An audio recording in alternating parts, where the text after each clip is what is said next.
कुछ लोग इस कॉकरोच जनता पार्टी के प्रोटेस्ट का लाभ उठाना चाहते हैं। कुछ मनुवादी सोच के लोग हैं, कुछ मनु की नाजायज़ औलादें हैं जो ये चाहती हैं कि जब शिक्षा में सुधार हो रहा है या सुधार की गुंजाइश है तो एक सुधार और कर दिया जाए कि शिक्षा में से आरक्षण को ख़त्म कर दिया जाए। मैं पूछता हूँ, तुम लोग आरक्षण को ख़त्म करना चाहते हो? उनका कहना है कि आर्थिक आधार पे होना चाहिए आरक्षण, जिसकी स्थिति खराब है उसको आरक्षण दिया जाए।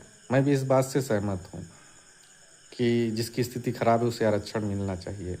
इसीलिए तुम लोगों को ईडब्ल्यूएस दिया गया है। जिसकी स्थिति खराब हो उसके लिए ईडब्ल्यूएस दिया गया है तुम लोगों को, और तुम लोग उस भीख को भी ले लिए।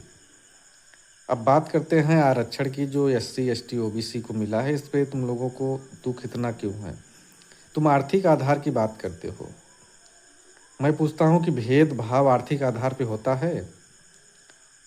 कि कोई तिवारी जी पांडे जी गरीब हैं तो उनको दूसरी नज़र से देखा जाए? पांडे जी गरीब हैं फिर भी उनको उसी नज़र से पांडे जी कह के बुलाया जाता है।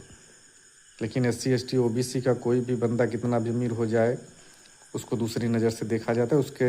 उसकी मतलब जो सबसे गंवई भाषा जाति की होती है उससे उसको बुलाया जाता है। तो तुम लोग जब भेदभाव जाति के आधार पे करते हो तो फिर आरक्षण तुमको आर्थिक आधार पर क्यों चाहिए? पहली चीज़। दूसरी चीज़, आज से नहीं, आज़ादी के पहले से या तुम्हारे जो देवी देवता थे उस जमाने से तुम लोग पढ़ाई लिखाई करते थे। एक तरफा अधिकार था तुम्हारा पढ़ाई लिखाई पर। न जाने कई हजार साल तक तुम लोगों का अधिकार था पढ़ाई लिखाई पर। कोई दूसरी बिरादरी पढ़ने भी नहीं जाती थी। ऐसा था ग्रंथों में कि कोई अगर निचली बिरादरी का शिक्षा ग्रहण कर लेगा तो धरती पर संकट आ जाएगा, या उस व्यक्ति को संकट में डाल देते थे। कभी किसी के कान में शीशा पिलाकर डाल देते थे। तुम लोगों को शर्म वरम है कुछ? तुम लोग 100% आरक्षण लिए कई हजार साल तक। आज 27% आरक्षण है 70 साल से, तो तुम लोगों को इतना तकलीफ क्यों हो रहा है?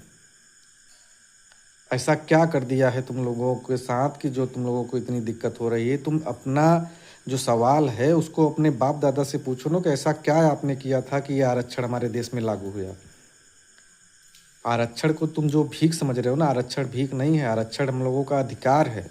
तो ये अधिकार हमारे पूर्वजों ने अपने संघर्ष के बल पर दिया है, वरना तुम लोगों के पूर्वजों ने हम लोगों को इंसान तक नहीं समझा था। तो अपना दुख तल्ली अपने बाप दादा से पूछो कि क्यों आप लोगों ने इंसान को इंसान नहीं समझा था, क्यों उन लोगों को पढ़ाई लिखाई का अधिकार नहीं दिया था। कुछ चूतिए ऐसा कहते हैं कि इनको 5000 साल से पानी पीने का अधिकार नहीं था। बिना पानी पिए ये साले जीवित कैसे रहे? बे जाहिलो सालों, 5000 साल से पानी पीने का अधिकार नहीं था। उस अधिकार का मतलब भी समझते हो? कह रहे थे कि जब कुआं तुम लोग ठाकुर का कुआं खोद सकते थे तो अपना कुआं भी खोद सकते थे। माधर चोदो, अपना कुआं भी लोग खोदे थे और उसी पानी से जीवित भी रहे, वही पिए। लेकिन पानी पीने का अधिकार का मतलब कि जहाँ से तुम लोग पी रहे हो वहाँ से हम लोग भी पिए, ये होती है अधिकार की बात। और रही बात ये कि तुम लोग जो कहते हो कि हमारा कुआं खोदते थे तो अपना कुआं खोद लो, ये तो वही बात हो गई कि हम मजदूर, हमारा बिल्डिंग बना रहा है तो हम मजदूर से ही बोल दें कि तुम अपना बिल्डिंग बना लो। बिल्डिंग बनाने के लिए वो सुख सुविधा, परमिशन, ज़मीन, अधिकार, ये सब चीज़ें चाहिए ना। गोबर खाते हो नाश्ते में कि तुम लोगों की ये चीज़ें समझ में नहीं आती हैं। तीसरी चीज़, तुम लोग जाति पे ख़त्म करने की बात नहीं करते हो। अगर जाति ख़त्म करने पर आ जाओ तो आरक्षण खुद ब खुद ख़त्म हो जाएगा। जब भारत में जाति नहीं रहेगी तो आरक्षण भी नहीं रहेगा।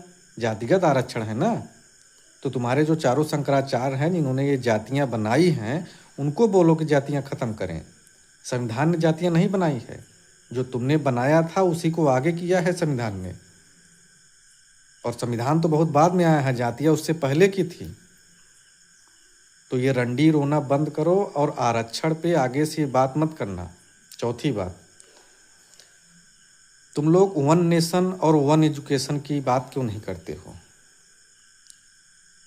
पांडे जी का लड़का पढ़ेगा अमेरिका में और एक चमार मुसहन धोबी पासी का लड़का पढ़ेगा गांव के सरकारी स्कूल में, और तुम लोगों को दोनों में बराबरी चाहिए।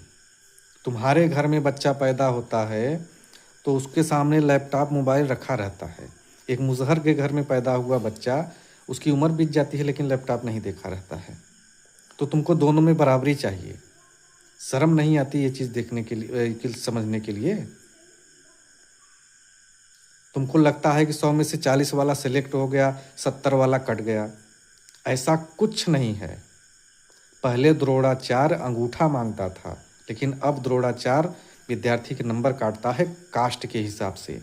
आपकी जाति पूछेगा, फिर आपका नंबर काटेगा। अगर ईमानदारी से आरक्षण लागू हुआ होता ना, तो अब तक SC ST OBC के लोग सरकारी विभाग में छाए होते।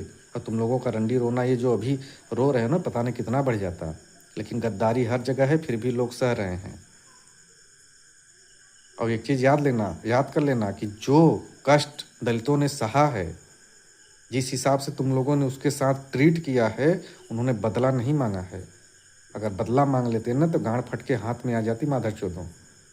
अगर कहते कि इनके पिछवाड़े पर झाड़ू बांधो और गले में हांडी बांधो ना, तो गांड फट के हाथ में आ जाती। लेकिन उन्होंने आरक्षण मांगा क्योंकि उन्हें आगे बढ़ना था। तो इसलिए आरक्षण पे उंगली उठाने से पहले कई चीज़ों पर ध्यान रखना। पहली चीज़ जाति खत्म करने पर, दूसरी चीज़ वन नेशन और वन एजुकेशन। दोनों चीज़ों पर सोच समझ के तब आरक्षण की बात करना कि आरक्षण खत्म हो जाएगा। तुम लोग जाति क्यों नहीं खत्म करते बे? भोसड़ी वाले कब से मैं जो है देख रहा हूँ, इंस्टाग्राम स्वाइप कर रहा हूँ यही चीज़ की, अरे ये वाला प्रोटेस्ट हो गया हो तो एक और प्रोटेस्ट करें। औकात है माधरचोद? खत्म कर लोगे? देश में वो उफान आएगा ना, संभाल नहीं पाओगे माधरचोदो। और दलित कभी बदला नहीं चाहा है, अपने उत्थान के लिए काम किए हैं। धीरे धीरे चीज़ें सुधरेंगी आने वाले समय में।